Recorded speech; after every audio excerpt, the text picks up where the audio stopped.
You're listening to season 15 of the Virtual Tailgate, a media bullcrap production covering college football in the Atlantic Coast Conference. I'm Andrew. I'm sad, David. I'm Jeff. And I am not Notre Dame. Be sure to join the tailgate on Facebook at Virtual Tailgate or email us at virtualtailgate@mediabullcrap.com. All right, everyone. Well, we're getting towards the end of the season here. We had the ACC Championship game last weekend, and I got an opportunity. A little bit of a sneak peek.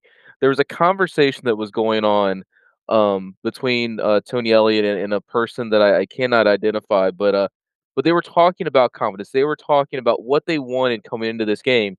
And this person, this is what he said. This is what I got it on audio. This is what he said. He said he wanted someone who had a 10-win season for the ACC championship. Second victory over rival Virginia Tech in 2 decades, who had never called a play a day in his life before getting hired. You want a coach who could beat their opponent a month prior at their own house up 28 at one point. Determined, fearless, confident, a man with a tattoo on his derriere. And that's where things went wrong for Tony Elliott. The tattoo that wasn't. Because while Tacovas can give you confidence, they cannot give you tattoos. Though maybe the confidence to get one, and maybe those Tacovas would have been enough to get for Tony Elliott to bring himself to get the tattoo that was needed to get over that elusive hump in the ACC championship game last Saturday, a game in which the Wahoos showed up with everything at their back, tailwinds for the way they finished the season. They got all the chips to fall their way for a Duke Blue Devil team that had no business or should not have been in the ACC championship game. The confidence should have been there. The determination, the grit should have been there, and it absolutely for basically 55 minutes of this game was not.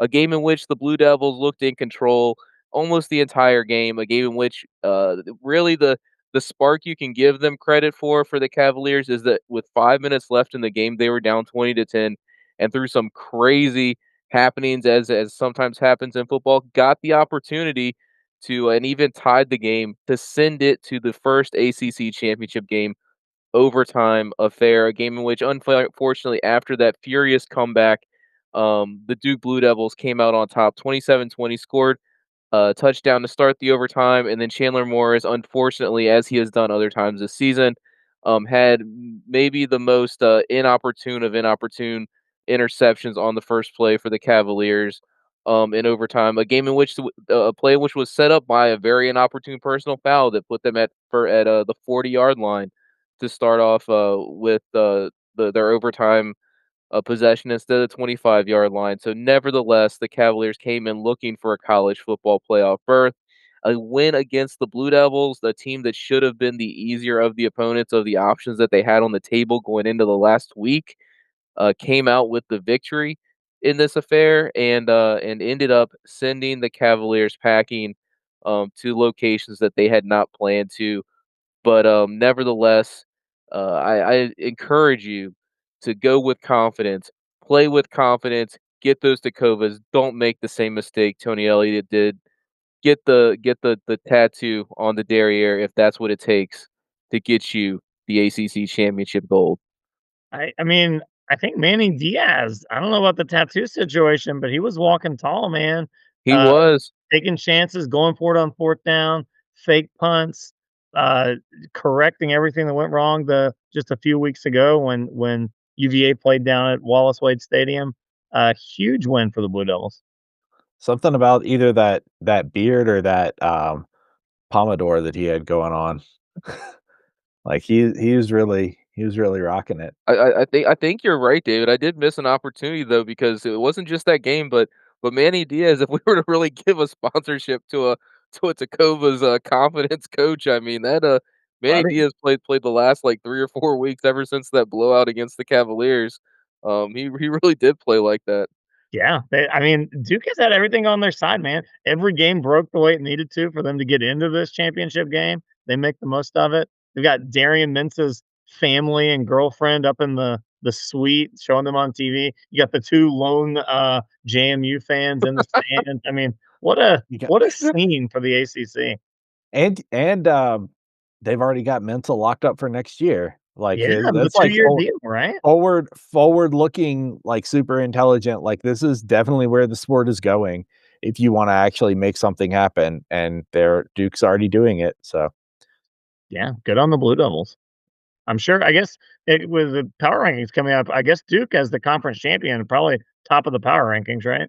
No, no, the power rankings, much like many of these other things where, like, nothing counts against you at all related to the conference championship. We just locked the power rankings from last week, so, yeah, so the number 1 team is still definitely, Virginia for all of that. I, Certainly better than any other team. I, wait, what? That's what we decided. I didn't get that memo. I Yeah, updated the power rankings and everything. You guys were just telling me it was for nothing. that's Oh, right, yep. Wait You've till been Gary staring at finds the out same. that his were always for nothing. He's like the little kid that you give him the PlayStation controller, but it's not plugged in, you know? yeah. So I guess instead of me doing the power rankings here in the virtual tailgate, Andrew gave me a homework assignment. Said, Jared, I want you to discover some numbers, and he didn't really give me any guidance outside of that. But I went ahead and used that motivation to remind myself something that David always told me. Was that David 35 nothing, right? And I thought about that. I was like, I'm sure I can make this all connect to a number that David has mentioned, whether it be 35 or nothing. So I went ahead and did some deep research and try to see what I could find here after this championship football game between Duke and Virginia. So let's go ahead and talk about 1953, before the hippies stole your hash pipe and went to Vietnam. The Korean War was going on, I think, and the ACC was just founded. I think. And in 1953, I heard it was going on. an Just eighth an eighth member was added to the conference by vote that was supposedly a pretty fierce vote among the board of visitors and the athletic department. Virginia was the last team admitted into the original ACC, and they were chosen among UVA, Virginia Tech, then known as Virginia Poly and VPI, and West Virginia. Boy, that was a close one, wasn't it? They chose well. uh, anyway, imagine what could have been. yes, indeed. So Virginia has been in the conference since December 1953. How long What's was his that? in football? 1954. Virginia Tech has been in the conference since 2004. Now, I looked into how many ACC titles in football each of the football teams have gotten since being in the ACC. Remember, UVA has been in the conference for a damn longer time than Virginia Tech. And I saw the numbers where Virginia Tech has 50 years is so short of a time, Jared. I mean, time kind of flies. So, well, yeah, and I saw that are you Virginia. familiar with Einstein's theory of relativity? I really don't care because he was a diddler. I saw Virginia Tech has Hmm. 4 ACC titles. 4. UVA has claimed 2. Now, went ahead and said, well, when did UVA last win theirs compared to Virginia Tech? Albeit Virginia Tech has been a while, it was 2010. UVA, though, their last ACC title was 1995. And I said, well, at least UVA has claimed one as an outright champion, right? There's no co-champion or three-way tie, any of that crap, because that's gross. That's essentially a tie. That means there's not a winner, right? So I looked Talking at to yeah. Andrew. He loved ties. He would prefer a tie. So I looked at it again. I said, well, Virginia Tech has 4 that they can claim that no one else can share with them.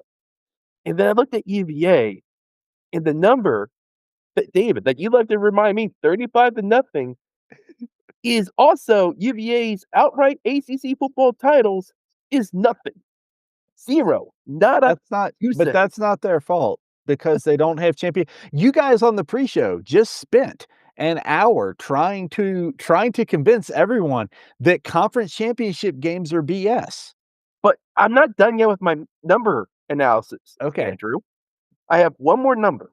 The number is 2. The dump that you all took on Saturday because that is two other teams that have an ACC outright title that are not even in the conference anymore. Maryland and South Carolina. So at the end of the day, is it just numbers? Sure. But do they mean anything? Well, that's up for you, the listener, to decide. Back to you. Jared, Did I have one other number for you, Jared. Or two other numbers for you. Those numbers are 9 and 14. Listen, You have any idea what those numbers mean? win total for the Hokies for the past 3 years? No, it's the date of the earliest time that a coach has ever been fired from their team Oh, in NCAA history. good news. He's been rehired. yeah, that's what I'm saying. And he's back in hard. Has risen from the grave. Oh, you're right. I should have gotten that number because I think that number is like what? Less than The shortest than amount of time 100? everyone's ever been fired for from a job. This breaks the Billy Martin record, I think. Jared, I got the sense, I was reading between the lines of your research study that you've done. I got the sense that you were comparing the Virginia Cavaliers, ACC runner-up, regular season champions, to the Virginia Tech Hokies. Did I have it correct? Well, Seemed like there's some historical comparisons. I have a proposal. What I think we should just settle it on the field. Why don't we line them up against each other and just see how it goes down? What do you say? can we postpone that till next year? The final thing I want to say, it's a shame that this is not a video podcast quite yet, because Jared is people are rocking their favorite schools. Andrew and Jeff have the UVA gear. I'm rocking Chapel Bill. I appreciate that Jared is wearing a shirt from the 2011 Orange Bowl, which I believe was the Hokies' epic performance where they got boat raced by Jim Harbaugh and the Stanford Cardinal. ACC. Sure was. Jared, I'll buy that shirt from you, actually. Actually, that's the thing. It's not for sale. This is what my grandma gave me many, many moons ago. And I said, Grandma, thank you so much. And I knew once I got that for Christmas, like, they're going to get their ass kicked by Stanford. That was an all-time great performance. It's so funny about that team. They lose their first two. The Boise State, then JMU, who was FCS, and then they beat the ACC. They don't lose another game until they get to Stanford, and they get the teeth kicked in. This is, oh, Man. All right, fellas. Andrew's got some kind of crazy degenerate game that we're gonna play tonight, where I'm gonna win back all the money I lost at the second half of the season. I'm actually fairly certain that since it's Andrew's game, he's already got it fixed so that he wins. Just I like really every other. don't. I as really is don't. tradition. Jeff, the thing that may save us in this one is I think he's confused himself with it. So it's possible Nah. we could sneak in for a victory that he doesn't realize. But before we get to all of that, there is one piece of breaking news that we have to share, guys. This is terrible news. I know that you're gonna grieve this as much as I have. There's been a report from Pete Bavacqua. If you don't know his name, you could be forgiven. Never heard of the guy before. I thought Jack Swarbrick was the AD at Notre Dame. Apparently, Bavacqua has taken his place, and he announced today, this very day, that the ACC has done permanent damage to its relationship with Notre Dame. Let that sink in for a moment. Permanent damage been done to the relationship between the ACC and Notre Dame. The next thing you know, they're going to be taking advantage of us, boys. Oh, you mean like the way that they've been scheduling half of their games like they're in a conference, but not quite for the past how many years? Like the Hey, way that they man, be it's only- in to It's only be 5 games. I was Only 5 of the games. Hold on. Can we take a pause here? Jared, what are you eating, bro? Dinner. That's not dinner, Jared. We know. That's butter on potato chips. Cream cheese Corn, bread. That's nice. corn chips and cream cheese as a dip. Oh. No, actually, Andrew, I was thinking more like how the ACC bailed out Notre Dame during the COVID year when they had to be in a conference and we let them go in. Or maybe how we bailed out all of their non-football sports for the last 20 years. Gosh, I hope it's not 20 years. I don't know. It's a lot of years. It's some amount of time. Yeah. Too many years, if you ask me. Yeah. And it may be coming to an end because the relationship is permanently damaged. And here's the reason why. it's not, as Jim Phillips pointed out today in his response, it's not that the ACC has said or done anything negative or disparaging about Notre Dame. It's that the league had the audacity to support and endorse the college football playoff hopes of one of its member institutions, the Miami Hurricanes. Again, I'll say to Pete Babakwa the same thing I said to Jared earlier. Why don't we just settle it on the field? We're trying to decide between two teams. Why don't we just line them up and play? What you know what? Let's do it. Let's schedule a game between Notre Dame and Miami. Winner goes to the playoff, loser stays home. What do you say, Pete? Oh gosh, I think we figured that out 3 Holy months ago. smoke, we did. And actually, we did the same thing. This is not really Pete's fault, although he's barking up the wrong tree. His beef should not be with Miami. Miami didn't do anything wrong here. His beef should be with Alabama and the Southeastern Conference, because we actually lined up a playoff matchup with them as well. And as you may recall, it should not be Alabama headed to the playoffs. Florida State Seminoles should have a spot there. Absolutely. Or they should have a few years ago at the very Well, least. well, I mean, come on, guys. Like, while we're on this path here, in the middle of the ACC championship game, they all were pointing out how if Duke won the football game, there was basically no chance that they were going to the college football playoff. Well, I digress here because Duke just beat Virginia. Okay, Virginia beat Florida State, who David you just mentioned beat Alabama, who is in the college football playoff. So tell me why. Tell me why. Go Backstreet Boys here. Tell me why that the Duke Blue Devils did not earn their way into the 12-team playoff with that victory over the Cavaliers last Saturday. Transitive property national That champion. Durham. does not make sense. Can't make sense. In all seriousness, I mean, are you guys worried about this Notre Dame thing? Not in the least. Like, what I can't figure out what they could do that would be like it every scenario I come up with is a more aggressive form of them taking their ball and going home. At which point it's like, okay. Well, so here's my question. You all know this better than I do. Let's all one thing I've learned that you all know better than I do, but I've at least learned it from listening to you guys like for forever is it Pull that doesn't matter. clip out if you would, Andrew. We're gonna need that. You all know Okay. better than I do. Just need that on the loop, please. Yep.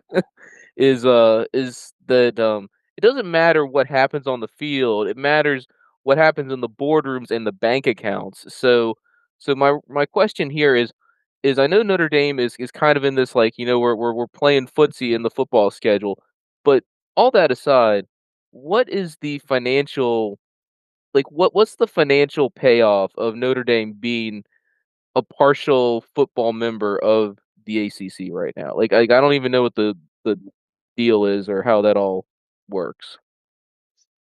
I think, I mean, the biggest thing is if you look at, I think most of the ACC teams in the years that they get to schedule Notre Dame, but although that's not as significant now because the league is so big, so they're not even playing teams that often. But it is the highest, it's the highest attended game every year for every team that's hosting Notre Dame. Like they bring the crowd. I think that's really the thing. They bring eyeballs on TV sets and they bring people. And so I mean, ACC teams are making money off of those games, but they're playing fewer of them. I mean, the conference keeps growing like this. When's the last time your favorite team hosted Notre Dame? It's not happening that often. And now they've entered into a separate deal with Clemson, so they're playing Clemson more often. Like the whole thing is kind of gotten blown up already. Yeah. That's kind of like where I was wondering is I guess for like individual teams it makes a difference, but I don't get the sense that gate revenues are like that's not like typically the deal breaker. Like one Notre Dame game a year is not like a deal breaker for most schools and definitely not for the conference. So it all comes down to the TV revenue. So is the value of the TV revenue that much greater? And I know that not that I can say it, and I don't know if any of us can say it. I've never like turned on TV and said, "Oh, let me go find the Notre Dame game." Apparently, there's a lot of people that do, and they don't care who they're playing. I've never quite seen is there really like this big payoff that I guess some other people have done the numbers, but to me, it's just always kind of felt like a speculative sort of payoff as opposed to something that's really actually benefiting the conference overall. They had a couple of years ago, they signed a new deal with NBC, The terms weren't disclosed on that, but the old deal was $22 million a year going straight into Notre Dame. You'll also notice though that like Notre Dame plays a disproportionate number of their games at home compared to everybody who's in a conference.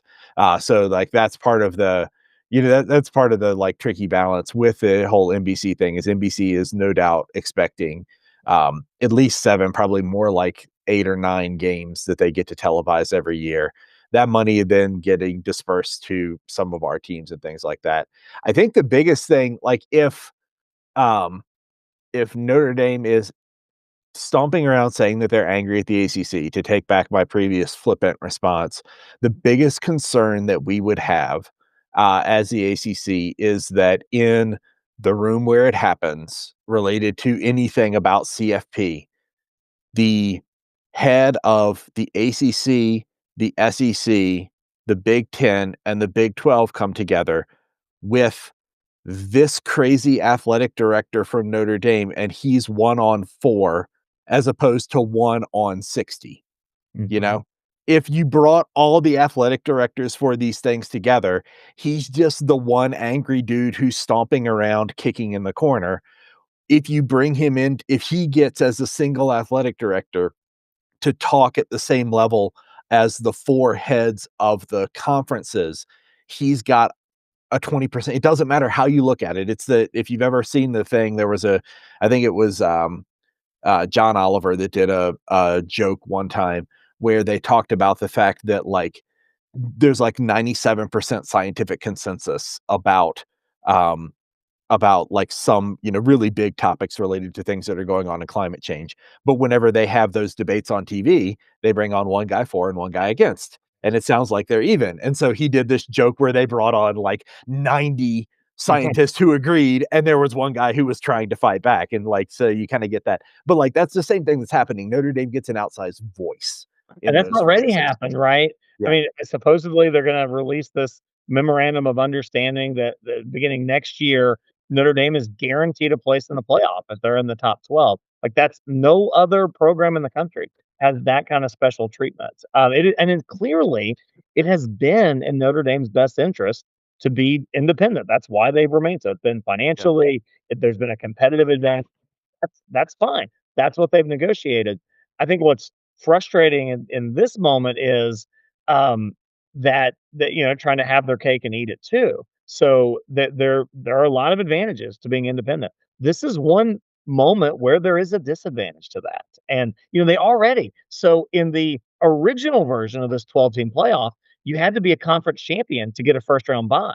Well, that lasted exactly 1 year. And now that was a system that hurt Notre Dame, right? They were not eligible for a first round bye. Well, now after 1 year, they are. Turns out next year it's going to be an even easier path to the playoff for them. One does wonder at what point the rest of college football sits them down and puts a stop to some of the special treatment, right? Yeah. I mean, we've been joking that if we're in charge of the ranking, Notre Dame's just going to be number 13 in perpetuity. Notre Dame's undefeated next year, number 13. Notre Dame's 1-11 next year, number 13. I don't care. But that's not what's really going to happen because people want to see them. And again, they have a legitimate argument in the sense that they're certainly as deserving as an Alabama, probably as deserving, frankly, as an Ole Miss to get into this playoff. And there we are. And certainly they're one of the 12 best teams in the country. Yeah. Yeah, I think it's I think it is a unique situation because we spend a lot of time on this show and even the pre-show kind of dogging Notre Dame just for those exact kind of behaviors that you talk about, David. But I do think it's interesting that there is like a legit that this is the one time where we look at what's happened and it does feel like they got the short end of the stick because oftentimes we would kind of talk about how they, oh, it's like Notre Dame's number 2. It's like they're really probably like the 10th best team in the country. We're like, why in the world are they being ranked number 2? And in this case, it does feel like they ended up on the opposite side of that. I mean, because to your point, I mean, there are SEC schools, an Alabama team that just came off getting boat raced in their conference championship game, an Ole Miss school that isn't going to have their head coach in their college football playoffs. What impact does that have? And certainly Notre Dame was not a bad team for outside of getting those first couple of close losses to start the season. So it is an interesting position to be in, where it does feel like they did get a kind of an um, unjust exclusion from this particular set of 12. Well, stay tuned. If we need to start doing emergency pods to deal with Notre Dame's temper tantrums, you'll hear it here. It won't be first, but you'll hear it eventually. All right. Well, folks, it is time to move into the great bowl auction of 2025. I will lay out the rules for you guys and let you know that this bowl auction, as so many of them all, are brought to you by the Penn Starry Bowl, the what else we have here? The playoff round 1 bowl, the Gasparilla Bowl with an Arkansas Razorback icon, the Duke's Mayo Bowl, except written in green. That's just gross. I've seen some green mayo. I wouldn't recommend it. It really is. Andrew, I'd like to petition to rename the name of this segment from Bowl Auction. Could we please call this the Bowl Movement of 2025? Accepted. No problem at all. That's right up there with Jared's history of bowls Yeah. when he was trying to do history of bowls. All right. So the rules in the bidding here are pretty easy. Everybody's starting with $1,000. Opening bid on each game is 50. Moving at least $10 increments, so we're not around here all night. And where it gets complex is you're going to be betting on a team. Do you think this team is going to do well in the bowls? We're going to go through all 22 participants in the ACC's 11 bowls here. And to kick things off, we're going to figure out who gets to lead us off here. So, guys, if you could give me a number between 1 and 10, each one of you, and I'm going to roll a die to see who gets to pick our first game. Jared, number. Okay, I got you. 6. Come Jared. on, you know, Jared. You know what you want to. 7. Okay. David. 2. And I'm going to go with 4. Price is Right rules. Oh crap! The number is 6. It. The number is 6. Jeff, you get to kick things off here. Oh God, I don't know what I'm doing. It's no problem. It's no problem. You just need to give me a number on the slide between 2 and 23. That will be our first game and team we talk about. 9. All right. Jeff. Andrew, are you gonna record like the spreadsheet and update it for us, or are we on our own? No, I got you guys covered. Andrew has like 12 screens up. What you can't see is he's got like 12 screens up right now. He's a stock trader during the day. Pretty much. I really did have to add an extra screen here in order to make all this work. The thing that's okay. This would be so much better if we were a profitable podcast. It might be. All right. East Carolina versus Pitt in the Military Bowl is our first one. This is a classic clash of styles in Annapolis, and aggressive chaos-creating defense against high-volume air attack. Renewal of an old series that promises plenty of action as strength meets strength in the trenches and on the perimeter. East Carolina has a very good offense, averaging over 465 yards a game. They want to throw the ball 40-plus times and spread the field, testing Pitt's secondary on every single down. Right now, Pitt is expected to win this game by 6. So, who wants to take ECU to at least cover that, losing less than 12, or possibly even winning this game outright? We'll start the bidding at 50. I'll take 50. All right. Who's got 60? I'm going to take 60 on that one. 70. Anybody got 80? Oh, you guys are idiots. All right. 80. All right. Jared gets this one at 80. I said 70. 70. Sorry, you're right. 70. Yeah, give me my $10 back. What you know, I think I should get this for free after that. No, All right. Are you taking them on the spread or on the money line? Go ahead, give me the spread. I think East Carolina, Pittsburgh is a very good football team, and we'll talk more about them because we have to bid on them next or eventually on this segment here. But East Carolina has been a very competitive team. Pitt has been inconsistent. It's going to be a long time off for them to get ready for this football game. Lose less than 12. That's 2 scores. I think East Carolina could do that. All right. Jared, give me a number, 2 and 23. Give me 23. Let's just go to the bottom. All right. Oh boy. Wow, Jared. I need you guys to drink in that icon that they gave me. That's even worse. Oh my goodness. Oh. We were just complaining about the team. All right. All right. Here we go. All right. So in this one, this is going to be Mississippi State versus Wake Forest in the Duke's Mayo Bowl. We've got a rare matchup in Charlotte where the team with a better record is playing practically a home game. Surging ACC squad versus an SEC squad that barely squeaked into the postseason. Mississippi State is 5-7 and only here because of their APR score, filling a slot when other teams couldn't. They struggled mightily in conference play and are facing a massive momentum gap against a focused Wake Forest team.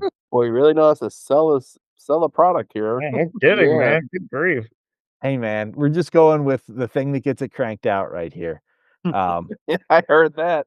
So despite all of that, Mississippi State is the favorite, which really makes me want to go double check like everything about what I wrote in here. They are they are the favorite, so that's fun. So who wants to take after that rousing introduction from Mississippi State? Who wants to take them to perform well in this game? Yeah, Bidding opens at 50. I'm going to hit it right at 50. Anybody want to take this game for 60? Just want to make sure. You said Mississippi State is favored in this game?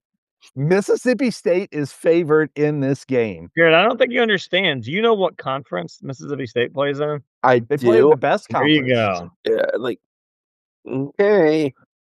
All right, that is They also went 1-7 in that conference. Even even some of our bad teams might be able to squeak right, that. don't make me have to start the timer here. Anybody want this for more than 50? I'm out. No. It's all yours. Here we go. Not I can't button. wait to see what you guys are actually going to bid on. Hey, I might just save my money. Like it might end up actually. Honestly, walk away with $1,000. That's not Yeah, bad. I mean that might be better than betting on this stuff. For what it's worth, if I'm getting a game for 50, I'm taking this like that they're going to win by more than 6. It's ridiculous. They're not even going to win the game, but I might as well. Like this is just a free lottery ticket. Well, yeah, really. That's pretty good return, Andrew. I think you've tricked us on this thing. I told you it asked was if rigged. anybody else wanted it. All right. Told you it was rigged. Yeah. All right. I'm taking the number 14 for no apparent reason. All right. We get to go to the Pop-Tart Bowl. This has been the greatest feel-good story of the offseason so far. I don't know if you guys read about Brent Key hanging around in the comment section after he was done with his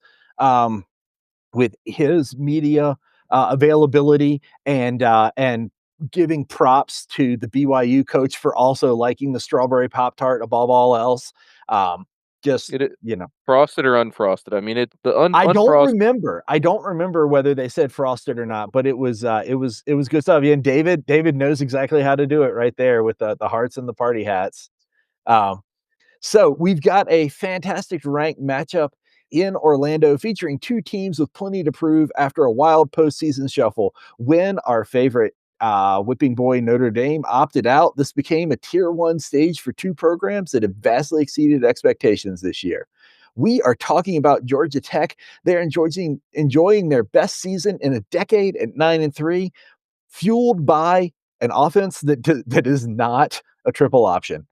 We just have to remind everyone they don't do that anymore. They've been putting up points in bunches, scoring 24 or more in 11 of their 12 games, and they're hungry to cap this resurgence with a win.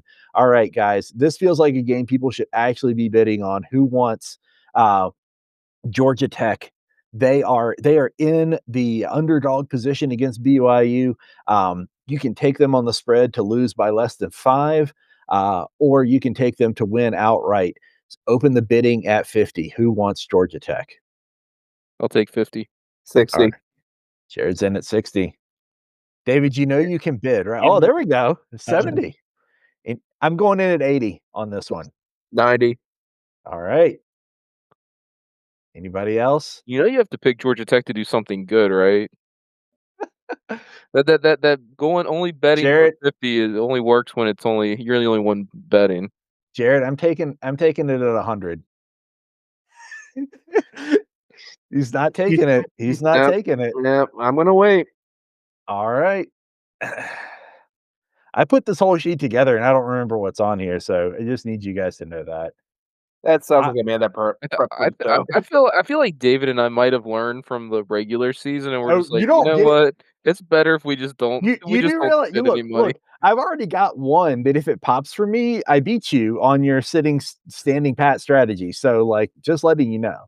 All right. It's just the way that this goes. Don't worry, Jeff and I are doing fine. Okay. All right. I guess I got to pick another one. I'm gonna pick number 3 this time. Oh, what was your pick? Oh, I picked the spread for this one. I picked for okay. them to lose by less than 5 Okay. or win. So, all right. Slide number 3. All right. We're talking about NC State in the Gasparilla Bowl. This sheet is so out of order that I'm reading all of my fun things for you. All right, here we go. Dave Doran takes his squad to Tampa on a singular mission: snap a frustrating 5-game bowl losing streak. This is a primary opportunity for the Pack to get the monkey off their back against an opponent in transition. NC State finished hot, winning 3 of their last 4, including a blowout of their rival. Their defense has been opportunistic, forcing turnovers, and they are disciplined enough to take advantage of any chaos on the other sideline. In this Gasparilla Bowl game, we've got NC State is the favorite by 5.5 points, which means for our big money win, they have to win by 11. But you could probably get a pretty easy bag of 300 here. Start the bidding at 50. I'll take 50. 60. Going once. I'll do 70. Ooh. Going twice. 80. Oh. Going once. Going twice. Sold to David. David is on the board at 80. Sucker. David. I just bid him up. No, David, are you taking the money line at 300 or the plus 11 for 1,000? I think it's minus 11. I'll definitely take plus 11 for 1,000. Okay. Or no, for NC State to be plus 11 on the number. Sorry, but yes. Which one? You going with money line? Yeah, give me no. Give me the spread, man. I want $1,000. Give me $1,000. Okay. Whatever that's gonna take.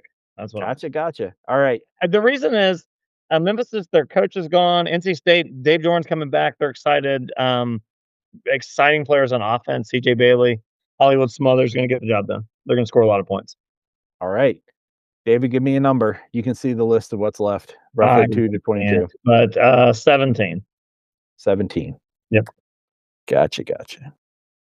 Is this actually 17? No, that's 19. Oh, all right. Gator Bowl, Missouri. Most of us picking against our own desires here. So in the Gator Bowl, this is a game with big historical stakes on the line in Jacksonville. You have an SEC power looking to salvage the season of high hopes against an ACC underdog playing with the heart and soul of a champion to rewrite their school's record books. So for Missouri, they started the year off with playoff dreams, but faded to 8-4. They are still a physically imposing team with an SEC-tested roster. This defense allows just 20 points per game, and they will look to force turnovers to spoil Virginia's historic bid. Opening the bidding for Missouri, who has a 7-point spread, which means that they would have to win by more than 14 for our big payout. I'm going to open that at 50, and I'm going to take it at 50. 60. 70. 80. 90. 100. 110. 120. Keep going, Andrew. I think we'll get bankrupt Jared here. 130. I'm just gonna keep all my money. This is fun. Not a lot of confidence in the Who's. I was just trying to bid him up. Nobody? Andrew's game theory is about to backfire on him. It's fine. I've still got a lot of money left. All right. Me too. You know, I'm taking this one on favorite. I'm probably going to bet on Virginia just as much. I want you just watch. That was 17. All right. I'm taking 19 because I happened to see what it was before. This is a more. Hey, come on. That's not the right one.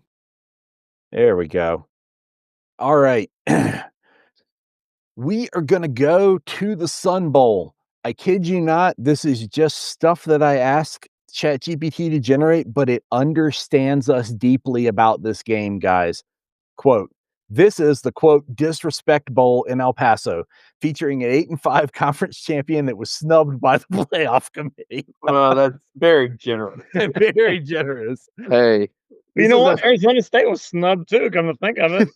This is a matchup defined by chips on shoulders and a desire to prove the system wrong on New Year's Eve. Duke Blue Devils are your ACC champions, boasting a defense that creates chaos and a quarterback in Darian Mensah, who is statistically one of the best in the country.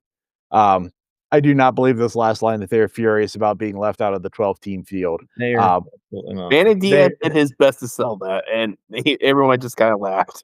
This is true. This is true. But nonetheless, Duke is a 1.5 point favorite in this game, all the way out on the other end of Texas. It means they only need win by 3 in order for someone to have the big payout. We will open the bidding at 50. 50, 60, 70, 80, 90, 100, 110. 130. Fantastic. 140, anyone? Give me 140. Oh, going once, going twice. Sold to Jeff for 140. Jeff, you're crazy. Do you want the 300 return or the 1,000 return? Well, clearly I spent so much money. I just want the money line on this. No, I mean certainly on this one the spread win by more than 3 is what I'm going. I mean, this is. I think you're absolutely right, though, Andrew. I think your Chat GPT summed up made a better a better pitch for this game than any actual independent human ever could, because yeah, this is going to be an entertaining game, I think. But you know, there's no reason to discount what Darian Mensah has done this season. And Duke, obviously, as David you alluded to, Manny Diaz has shown himself to be a coach that you know, surprisingly hasn't had his name called too loudly yet. But I certainly think that the last month of the season has probably put him on the radar, given what he's done. But yeah, I think the Duke Blue Devils come out with the victory in this game, though. Nice. All right, give me a number, Jeff. 16. 16. All right. Oh, it's the Virginia game. We're going to spin right back around. So Virginia has been the surprise of the conference, turning a predicted 14th place finish into a 10-win campaign. They're chasing an elusive 11th win, a feat never accomplished in program history, and will be fueled by the hunger to finish the Cinderella season with some kind of trophy.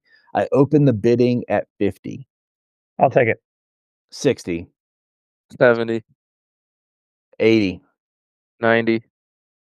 $100. 110. Jared, you know you wanna. You guys are about betting yourselves. I don't have to do a damn thing. All right. I locked in at 110. And I'm taking Virginia on the money line. I also took Missouri on the money line. I guarantee myself at least $70 right there, guys. Andrew just locked in what we call arbitrage. Yes, I did. I did. I am just cheering for this game to happen at this Like point. the worst thing that could happen for Andrew is for this game to get canceled. They still cancel for COVID? Oh, that's a push though, isn't it? Don't you get your money back? Yeah, you just don't get anything. This is true. This is true. All right, we're going with the number 6 now. The number 6 to keep this thing moving along. Oh boy. The Bush's Boca Raton Bowl of Beans. Hold on, you gotta. That was a mouthful there. I mean, The Bush's Boca Raton Bowl of Beans is the most ridiculously named game for this season. And we are going to start off by talking about Toledo, who will be playing Louisville. We're headed to Boca for a game that looks like a heavy mismatch on paper. The power conference squad with an elite defense facing a group of 5 team that has been gutted by coaching changes. Toledo finished 8-4, but lost their head coach to UConn, leaving an interim staff to manage this bowl game. While they have a strong defense of their own, the loss of their play caller puts them in a tough spot against Jeff Brom's squad. All right, so this is Toledo. You can win this if Toledo loses by less than 3 scores. Open the bidding at 50. I'll go 50. 60. 70. 80. 90. Sounds like Jeff made it at 90. I should have made you guys open the bidding at 100, I think. All right, Jeff, are you taking the easy money, or are you going for the big splash out? No, I'm not taking the big splash dollars on this one. This was a pick based on the amount of rope you gave me to hang myself with. That is fair. That is fair. All right, hit me with a number. 7. 7. Jeff trying to make a backdoor play for the meme. I'm not going to acknowledge it. Oh, look, we're going straight to Louisville. Louisville brings an 8-4 record and the nation's 16th ranked defense to Florida. They are fresh off a demolition of their rival and looking to use their suffocating defense to secure a 9-win season in dominant fashion. We will open the bidding at 50 for Louisville. 50. 60. 70. 80. 90. $100. I'll go 110. 120. In the how much does everybody believe in Louisville to not crap themselves? Bet right now is that we're in right now. I'm just trying to block you It's like from arbitrage. I'll go with 290. It guarantees me $10. No, I'm just joking. You'd still have a pretty good payout if you trumped me at 130. 130. Give me 130. Nobody else want to block Jeff from arbitrage? I'm not doing it at 140. He can have it. Yep. Jeff, you going on the money line here? Yeah. No, I'm taking the favorite. I'm not.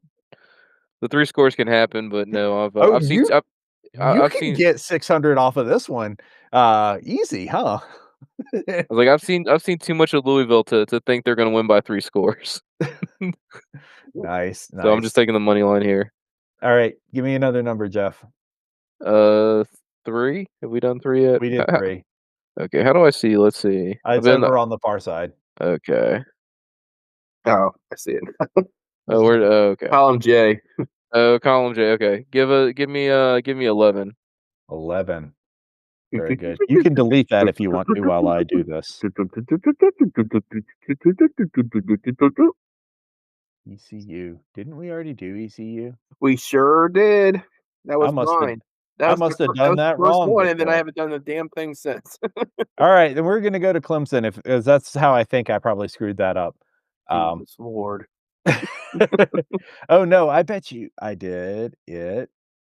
I don't know. We're gonna go to Clemson next. All right. Clemson versus Penn State in the Pinstripe Bowl. which is around here somewhere. Ugh, this reads like a Herb Street read. I'm sorry, guys. It's a clash of blue blood brands in the Bronx. Yeah. Even if the records are what we'd usually expect from these powerhouses, we're seeing two proud programs fighting for momentum at Yankee Stadium, making this one of the most intriguing name brand battles on the board. I really hated that one. Clemson rallied from a rough start to finish 7-5, winning their last 4 games to stabilize the ship. Their run defense remains a brick wall, ranked 15th nationally, and they are fighting hard to keep their long streak of winning seasons alive. But they're going to do that regardless. So that's a terrible read. Just bad overall. Starting the bidding at 50 for Clemson to win by at least 3 or to just win on this very tight spread against Penn State. I'll take 50. 60. 100. 110. 120. 130. 150. Jared just I had 160. 170. 180. 200. 210. I don't know, man. You couldn't win. I don't think they're bidding on the money line at this point. I don't think so. This is why $1,000 sitting there. I don't know. this is when it gets interesting. 230. At 240. 250. Yeah, 260. Going once. 280. Going once. 300. Going once. 330. Going twice. He can have it at 330. God. Well, you want to guess which one I'm going to choose? Jared's going with the money line. I can already tell. I mean, legitimate good choice because like it's a tight spread, but Clemson actually has a coaching staff attacked and people who are likely going to play for the game because Dabo doesn't recruit transfers. I cannot wait for that to spectacularly backfire with this thing winning the upset. But obviously, as you just said, Andrew, Clemson just seems like the odds-on favorite to win this football game, and I think they'll do it in a convincing fashion. So, although it costs a lot of money because someone would not just relent and let me have it, I think it would be a good return on investment. This is why we're doing the setup. Jared, give me a number. Give me number 10. Number 10. All right, time to swing back around to the Military Bowl and talk about Pitt. As long as we didn't talk about Pitt already. We didn't. Thank goodness. All right. Pitt leads the ACC and TFL, driven by a nasty linebacker core that lives in the opponent's backfield. They rely on creating havoc plays to wreck drives, but they'll need to stay disciplined and avoid penalties to keep the upper hand against ECU. I don't know that that's totally true. Nonetheless, opening the bid at 50 for Pitt to win by at least 12 or at least just win. I'm going to take it at 50. Take 60. I'm going to take it at 80. I'll take it at 100. 110. Going once. 120. Going once. 130. Oh. Going once. Going twice. Sold to David. All right. So I need to decide if they're going to win by 12? Yes, or if they're just going to win. For crying out loud, Andrew. How do I know? I think that give me the money line. All right. Give me a number, David. 22. 22. No, I didn't delete the 10 either. Jeez. Whatever, it's all gonna net out here soon enough. Best logo available, friends. All right, we already talked about this. Wake, as we know, is the dog in this game. They turned their season around, though, to go 8-4 and are now looking to play for a 9-win campaign almost in their own backyard. Their offense is primed to feast on a defense that has struggled all year, and they have all the motivation in the world to finish strong.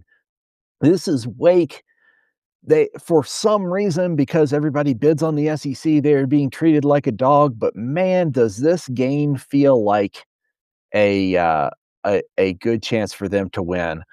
So we will start the bidding at 50, and I will take it at 50.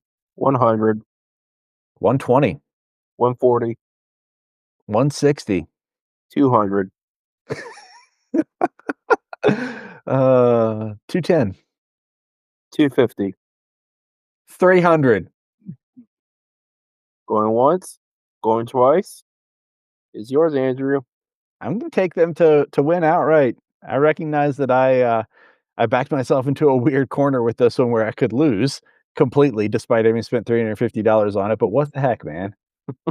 This is why we play the game. I mean, I'll just say that yeah, Mississippi State was 1-7 in the SEC, but I would not. There's a reason why Wake Forest had their record and couldn't sniff the AP poll. They almost lost to Kennesaw State to start the season. Now, yes, Kennesaw State did win their conference. But it's all yours, Andrew. It's all yours. It's locked. It's locked in now. Yep. We're gonna keep moving on. We're gonna bounce back over to the Pinstripe Bowl. I believe that this was number 12. Yes, this was number 12. That I can clean up my sheet a little bit. Oh, I like the way that it just defaults back to completely the wrong thing. That's fun. It's only technology made by a multi-billion-dollar company. Put a ticket in. Put a ticket in. All right.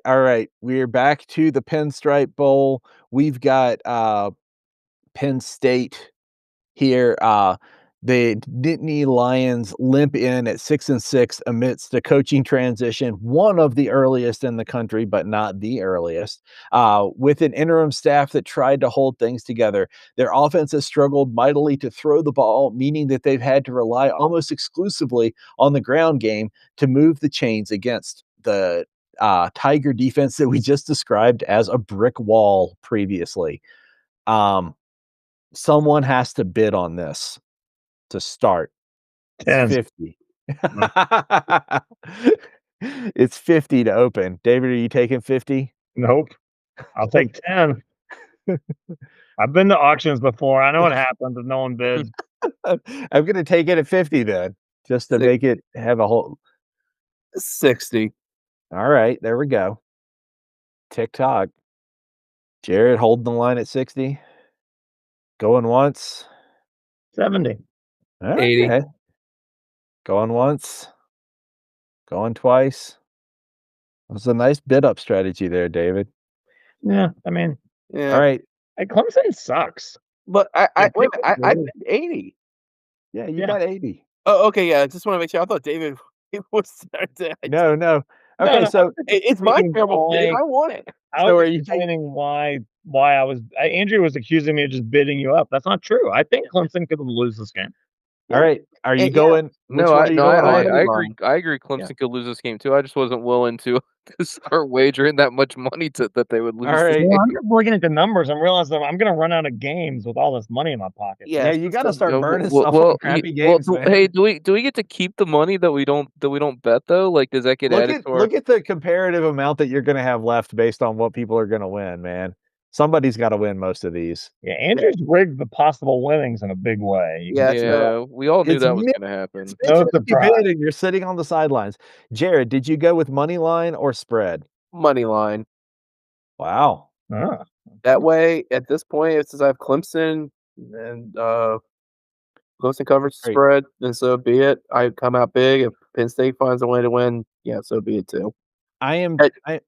I'm not letting you pick a number because we need to get into something that's compelling and see if we can't generate a little bit of heat here. So I'm going to go into the college football playoff with our hometown team, Miami. This is a heavyweight fight of the opening round, pitting the number 10 seed against the number 7 seed at Texas A&M. Battle of elite talent and massive expectations.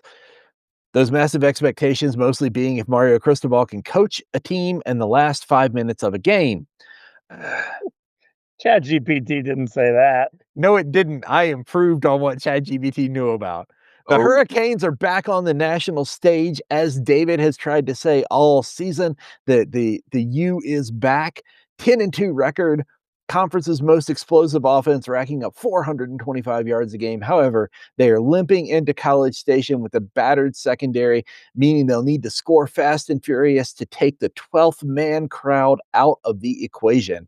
The bidding starts at 50 on a team that has a -4 spread. It's sitting against it. So you can take them to lose by less than 8 or to win, or you can go for the outright win on the big money. The bidding opens at 50. Who wants to talk about Miami? Take 50. 80. Ooh, David gets the 80. I'm going to go 90. Jinx, you owe each other a Coke. $100. 110. 120. Going once. Going twice. Sold to David for 120. David, do you think Miami's going to actually win this game, or are they just not going to lose by as much? Oh, that's a great question, Andrew. I wish I had more time to consider an answer to that. I'm gonna oh man, let's say that they're gonna lose by less than 8. All right, gotcha. Thank you. Okay. We're going to just keep right here and move on to the other side of this equation. Texas A&M is entering this game at 11-1 with a relentless defensive front that is built to wreck game plans. They're playing with the confidence of a team that believes it belongs in the championship conversation, and they will look to physically dominate the line of scrimmage from the first snap while playing at home. They have a -4 advantage in this one, so you can have them win by more than 8, or you can just hold the line for them winning outright. Opening the bidding at 50, and I will take that 50. And before we go any further, David, I think I'm sorry, Andrew, I think your AI generated script was a little tart when it was generating this because it was using some very aggressive language there. I mean, just like, jeez, damn. Yes, it really was. It is very violent. Yeah, Are you able to tell it to tune it down? Like, Oh yeah, but we don't have time to iterate. I mean, I'm about to say, is this like BDSM stuff or something? It's like the clock is ticking, guys. We are down. I've got $100. $100. All right, there we go. David busted in with some arbitrage. $200, 220. $250, 260. Going once. Going twice. 300, Going once. Going twice. 310. Going once. Going twice. 320, Once. Going twice.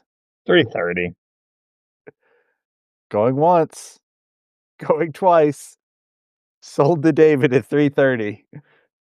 All right, they got to cover that big spread. You don't have anything else to say after that?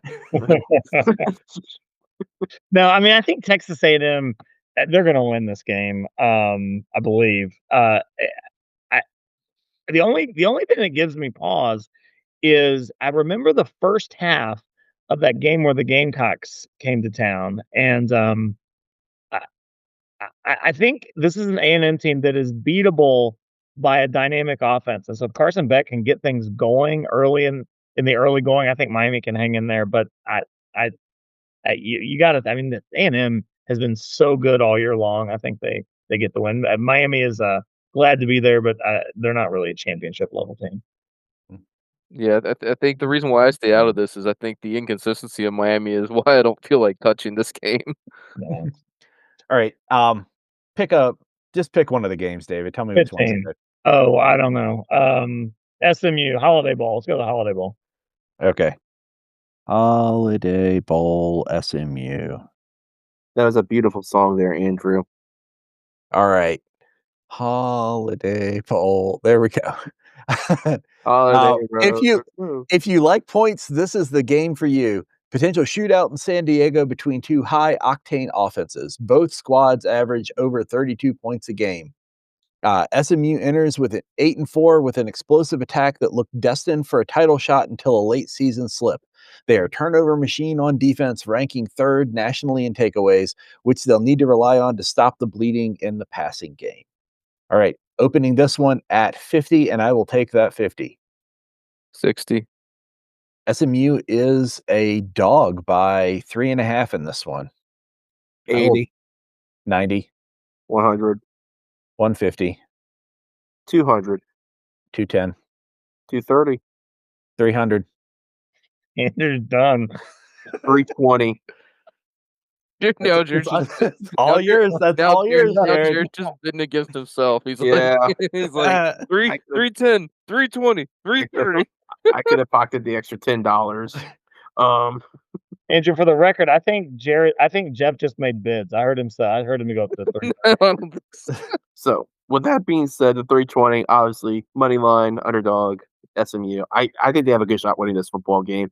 The Mustangs were not a bad team. They played really well at the end until they played Cal with their interim head coach, and threw a wrench into their plans of playing in the That was the only thing they did bad was lose to Cal with an interim head coach when they could have gone to the ACC championship game. I mean that was it. That was right. not ideal. I'm gonna be honest with you, Jared. I wish I had saved enough money to bid against you. I think Arizona's gonna win big. Oh, really? Yeah. All right. Well, that's where we're headed next. Arizona is arguably the hottest team in the matchup, riding a 5-game winning streak to a 9-3 finish.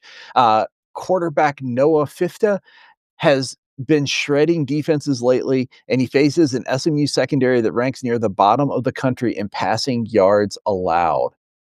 All right. Opening the bidding at 50, 50, 60, 70, 100. Yeah. 150. David? Yeah, 170. Okay. 180, 200. 220. How do you all have money left still? You have so much money, Jeff. You can just take this one. I know, but I don't. I don't want to bid like $500 to win. It doesn't matter. It doesn't matter. So what did you just say? 250? I said 220. 220. 230. Yeah, I'm gonna be out on that. All right, 230, and give me the spread. David, there was your chance. You were so confident with Arizona. Why did you bid on it? All right. I don't know. Moving us along to the last game that we haven't talked about yet. Well, BYU hasn't been chosen yet. No. We've talked. We've got a few teams that we're missing, but I'm going in for. I want to make sure that we hit all the games before we get too much farther. So we're wrapping it up. California here facing Hawaii in the Hawaii Bowl. It's not that big of a sheet. I lose every game. When I was a kid, I used to wander around the small grocery store next to my house because I could never find the one thing my mom wanted over and over. Cal is spending Christmas in the islands for a game overflowing with storylines and reunions. It's a true road game for the Bears, facing the home state team in a unique environment that always tests the focus of the visitors. Wow. The Bears are led by I bet it does. I bet it by does. an interim coach who must feel like he's going back in time as he coaches against his alma mater and former team. They finished strong with a huge upset over SMU and have a talent edge if they can handle the distractions of paradise. Cal needs to win by more than 5 in order to for you guys to hit the big payout on this one. Opening bid is 50, and I will take that. $70. 90, 100. 110, 120. 180. 200. I think I'm going to have to stop there. All right, David, do you take them on the money line, or do you think they're going to give me the spread? Yeah, they're going to win this big.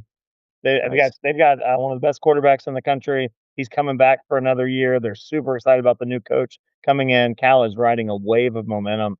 That upset over SMU is just the beginning of a special thing. Wow, that was a very ringing endorsement. Yeah. I would have paid more. Should have kept bidding, Andrew. That's why I didn't bid on Arizona because Cal's that's easy money right there. All right. Hawaii is the other side of this. Hawaii plays their best football at home and enters with momentum after a dominant defensive showing in their finale. They'll have the crowd on their side and a defense that just allowed only 7 points in their last game, looking to spoil the homecoming of Cal's interim coach. We'll open the bidding at 50, and I will take that. 60. 100. For what? Just, hey, man, got money to burn this late in the game. I'm going 100. Anybody got me more than 100? I'm trying to figure out which of these final 3 games Jeff is so hot to burn his final $400 on. What are you at, 150? I said 100. All right, give me 120. 150. Now you're at 150. Well, I'm out, guys. Yep, David's out. He can't make that number. That'll make me stop at least. I may as well take the dog on this. Like, I don't like if Hawaii loses, they're gonna lose by more than 5. So I may as well say that the hometown is gonna come in for a win. This doesn't feel like it's gonna be a close game if Cal's in the lead. All right, we're gonna move on to the Gasparilla Bowl for Memphis will be our next one. All right, so Memphis has an 8-4 record and a high-powered offense, but they're dealing with the departure of their head coach. That instability creates a vulnerability that the Wolfpack are favored to exploit. Guys, all you need is for them to lose by less than 11.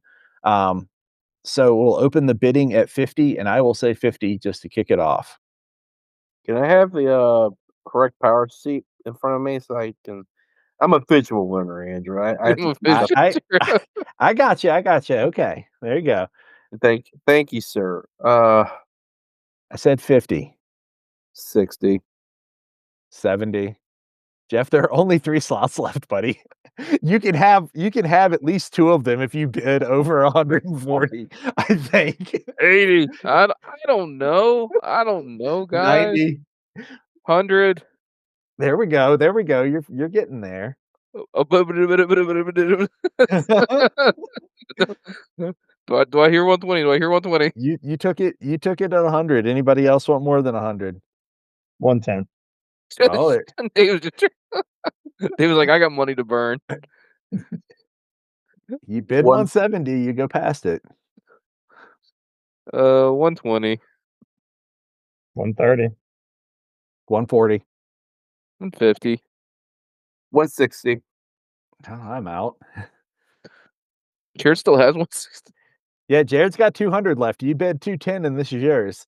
Oh, I bet 210. Are you bidding 210? Jared's at 160. 160 going once. 170. 200. 200 going once. 200 going twice. Jared's our first tap out of the night. Jared just wanted to be out. What do you want, Jared? I mean, listen, if there's one thing NC State's good at, it's surprisingly choking games that should win. Give me Memphis and the money line as the underdog. Nice. All right. We are moving on to the next game in the Sun Bowl. That is Arizona State. Sun Bowl. There we go. Arizona State finished 8-4, but stumbled down the stretch, losing their rivalry game and dealing with key injuries. They have a dangerous offense when clicking, but they'll need to find a way to protect it against the Duke defense that just stifled a championship opponent. Arizona State is the underdog in this game, but only by a few points. So we'll open the bidding at 50. 50. 60. 70. 160. Andrew just went out here. Yeah, that's my number. Jeff, you either want this game or you want the BYU game. Which one do you want? I mean, he can have both. Yes, you can have both. If you want both games, you just have to bid 170 right now. We can't win. Okay, I'll take 170. Yeah. There we go. He finally mathed it out at the end. All right, you taking the spread on this one, which is 3, losing by 3 or less, or are you taking the money line?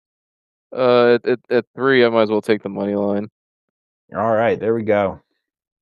All right, so moving I've been finally, saving up for this one, by the way. Okay, moving this is finally it's all on coming it's all coming together. to the Pop-Tart Bowl BYU. The opening bid, David, I do believe is 140. Yeah, And 140. I will bid 160. Jeff, it's yours at 170. Take it or leave it. Well, I leave know, it. but if I just hold on to this though, then I can't lose 240 though. I'm taking it at 160 then, going once. No, I'll take 170. Oh, There we go. 170, and I want those Mormon fellas to win by more than 5. Well, so you're taking the 1,000. All right. All right, folks. Well, that has wrapped us up now. Just for a quick breakdown, Jeff and I are tied with the most possible winnings at this point at 4,600. Once we finally got Jeff to get off the bed, uh, and Jared has 4,300 possible winnings. David has 3,600. But That doesn't sound right. But don't worry, anything can happen, folks, because at least half of these, have to go wrong. So we're not going to get that. We're not all going to get that number.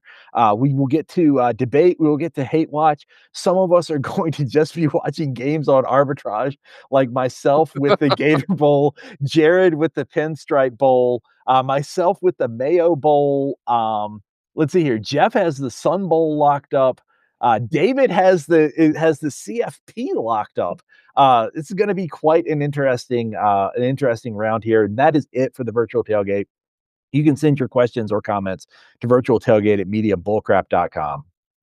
Always remember these 3 rules: never get less than 12 hours sleep. never play cards with a guy who has the same first name as the city. And never get involved with a woman with a tattoo of a dagger on her body. Stick to that. And don't throw the ball on first down and overtime into triple coverage with your 6th-year starting quarterback. That was ball game. And that was ball game. That's exactly what I said when I saw that play. I said that's ball game. That's been in college for as long as we've been alive playing quarterback. First down and overtime. Throws in the triple coverage on a trick play.